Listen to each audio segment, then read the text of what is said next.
নবীর উম্মতি যদি মরণের 1 বৎসর আগে তওবা করে, আমি আল্লাহ পিছনের সব গুনাহ মাফ কইরা দিব।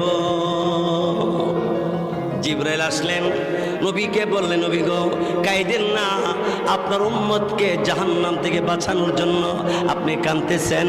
আল্লাহ রাব্বুল আলামিন আমাকে সংবাদ দিয়ে পাঠিয়েছেন, আপনার উম্মতি যদি মরণের 1 বছর আগে তওবা করে, আল্লাহ তাআলা পিছনের সমস্ত গুনাহ খাতা মাফ করে দিবে।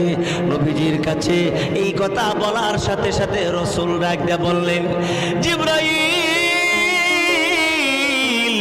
1 বছর আমি মানি না, কারণ 1 বছর আগে তওবা করলে মরণের পিছনের গুনাহ আল্লাহ মাফ করে দিবে।